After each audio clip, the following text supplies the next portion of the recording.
할렐루야. 6월 9일 아침 예수님의 미소와 성령님의 호흡으로 인도하시는 복된 날이 되시기를 주의 이름으로 축복합니다. 오늘 묵상한 하나님의 말씀은 마가복음 1장 35절에서 39절입니다. 새벽 아직도 밝기 전에 예수께서 일어나 나가 한적한 곳으로 가사 거기서 기도하시더니 시몬과 및 그와 함께 있는 자들이 예수의 뒤를 따라가 만나서 이르되 모든 사람이 주를 찾나이다. 이르시되 우리가 다른 가까운 마을들로 가자. 거기서도 전도하리니 내가 이를 위하여 왔노라 하시고 이에 온 갈릴리에 다니시며 그들의 여러 회당에서 전도하시고 또 귀신들을 내쫓으시더라. 아멘. 본문에 계시된 주님은 어떤 분이신가? 급한 것보다 중요한 것을 선택하시는 분이십니다. 마가복음 1장은 사복음서 중에 유일하게 예수님의 하루의 사역을 전체를 소개하고 있습니다. 안식일 아침에 회당에서 강론하시고 또 귀신 들린 자를 고쳐주시고 오후에는 시몬의 장모의 집에 신방하시죠. 그리고 저녁부터는 밤새도록 온 동네 환자들을 치료하셨습니다. 그리고 오늘 본문은 다음 날 아침 예수님의 일정을 소개하고 있죠. 새벽 아직도 밝기 전에 예수님이 일어나셔서 나가 한적한 곳으로 가십니다. 그리고 거기서 기도하시죠. 어떤 분들은 예수님의 새벽 기도의 기원이 여기 있다고 말씀하시는 분도 있습니다. 중요한 것은 전날 예수님의 사역이 그렇게 고단한 일정이셨음에도 불구하고 새벽 아직도 밝기 전에 일어나서 한적한 곳에서 기도하신 이유가 뭐냐라는 것이죠. 여기서 한적한 곳은 광야를 의미합니다. 왜 예수님은 이 광야에 나가서 그 새벽에 그 피곤하심을 무릅쓰고 기도하셨을까요? 바로 사역과 영성의 균형을 회복하시기 위함이었습니다. 전날 예수님께서 새 교훈으로 또 하나님 나라의 권세로 귀신 들린 자를 제압하시고 수많은 병든 자를 고치시면서 하나님 나라의 권세를 선포하심으로 승리하셨지만 또 오늘을 살기에 합당한 영성과 그리고 우선순위를 새롭게 하시기 위함이었던 것이죠. 여기서 기도하시더니라는 단어는 미완료 시제입니다.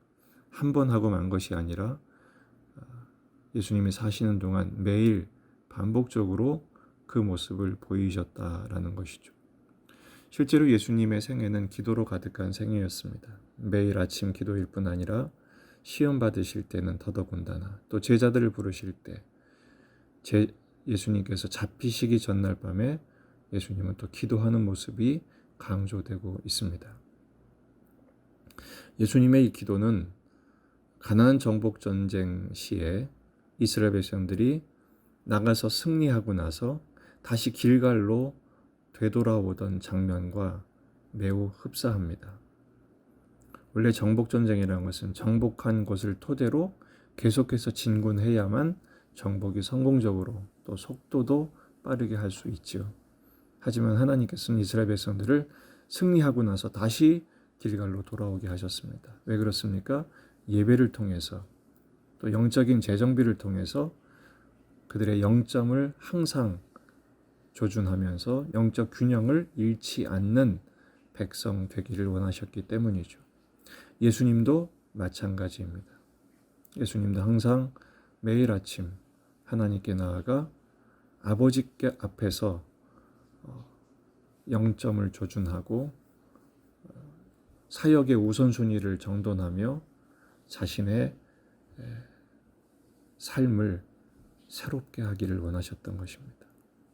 예수님이 이렇게 기도하시는 과정을 통해서 어떤 것을 누리셨을까? 저는 세 가지였다고 생각을 합니다.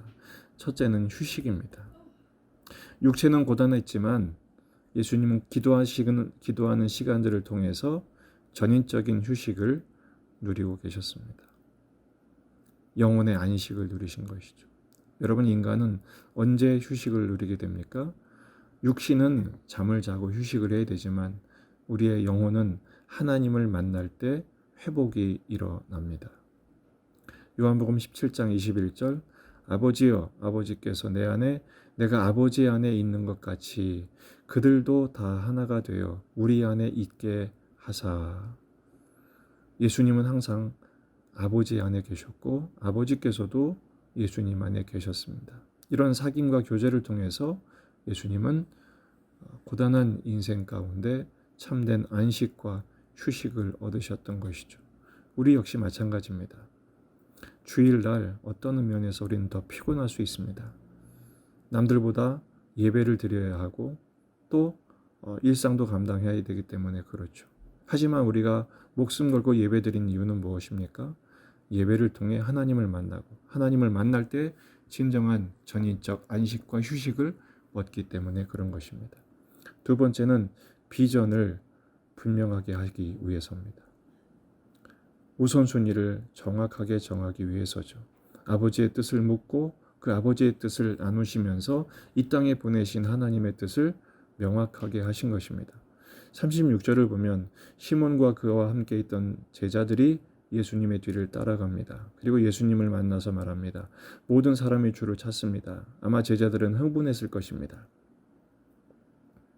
전날 저녁에 온 동네 사람들이 왔고 예수님이 다 고쳐주시고 그것 때문에 밤새 소문이 나서 더 많은 사람들이 예수님을 찾았을 때 제자들은 흥분했을 것입니다. 아마 제가 예수님 입장이었다면 옳거니 때가 왔다. 그래, 그들 만나자. 내가 능력을 보여줄게 했을지도 모르겠습니다. 하지만 예수님의 대답이 의외입니다. 38절, 이르시되 우리가 다른 가까운 마을들로 가자. 그들의 요청을 거절하십니다. 사람들의 인기를 외면하십니다. 그리고 뭐라고 말씀하십니까? 다른 마을, 가까운 마을들로 가자. 거기서도 전도하리니.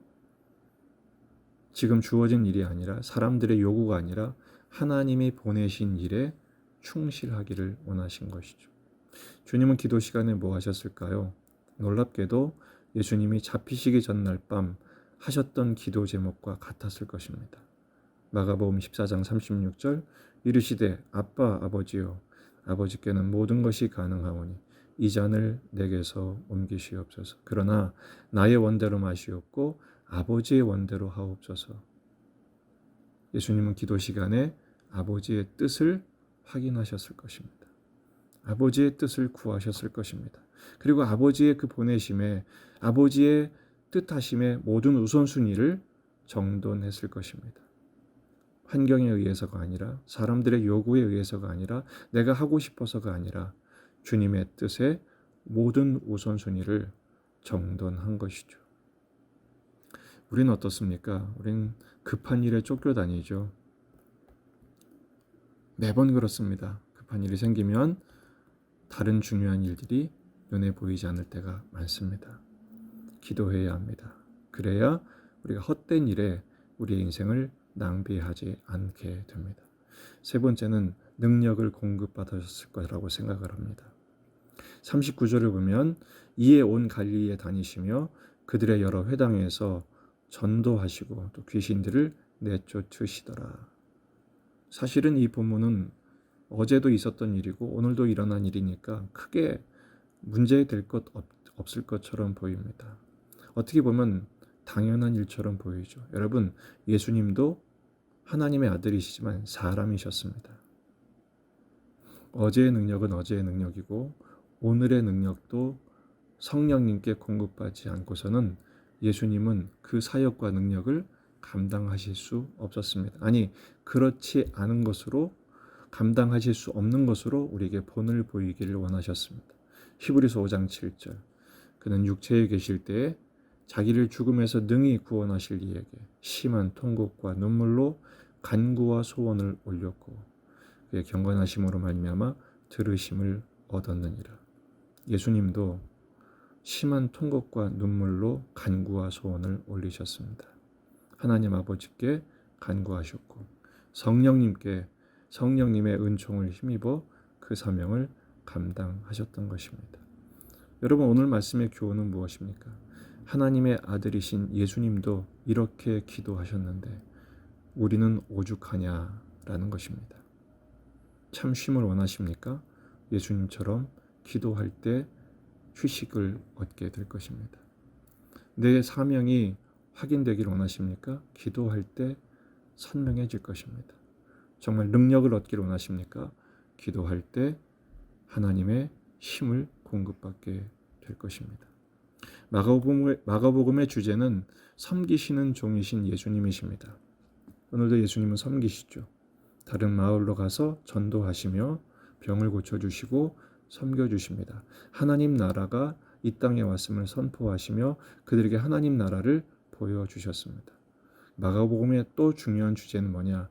나를 따르라 라는 것입니다. 예수님이 제자들을 부르실 때 나를 따르라 하신 것처럼 오늘 본문 말씀이 그 고단하심에도 불구하고 한적한 곳에 나가 아무도 없는 시간에 기도하신 예수님의 모습을 보여주신 이유가 뭘까요? 나를 따르라. 나처럼 기도하라고 주님 우리에게 교훈하고 계신 것입니다. 예수님에게도 은혜가 필요하셨습니다. 우리도 오늘의 은혜가 필요합니다. 그래서 여러분 잠시 퇴각할 필요가 있습니다. 우리의 삶의 일선이 얼마나 치열합니까? 오늘도 무지하게 바쁜 날이 계속될 것입니다. 하지만 잠시 물러날 필요가 있습니다. 거기서 영적인 휴식을 얻으시고 비전을 확인하며 능력을 공급받으셔야만 오늘을 감당할 수가 있습니다. 꼭 예수님처럼 새벽에만 묵상하실 필요 없습니다. 종달새도 있지만 또 밤을 새셔야 하는 부엉이도 있으니까 각자 형편에 따라 잠시 치열한 삶의 현장에서 물러나 하나님 앞에 엎드리고 주의 음성을 귀 기울일 수 있는 그 주님과 교제하고 사귈 수 있는 시간을 꼭 가지셔야 합니다. 잠시 물러서서 한숨을 돌리시고 말씀으로 비전을 확인하고 내 삶의 우선순위를 정돈하고 또 말씀의 능력과 성령의 능력을 권능을 공급받으실 때 오늘의 삶을 능히 감당하실 수 있을 것입니다. 오늘 예수님의 본을 따라 잠시 물러서서 주님과의 깊은 교제, 기도를 통하여 쉼을 얻고 힘을 얻고 내게 주신 사명의 짐을 능히 감당할 수 있는 복된 예수님의 제자들이 되시기를 주의 이름으로 축복합니다.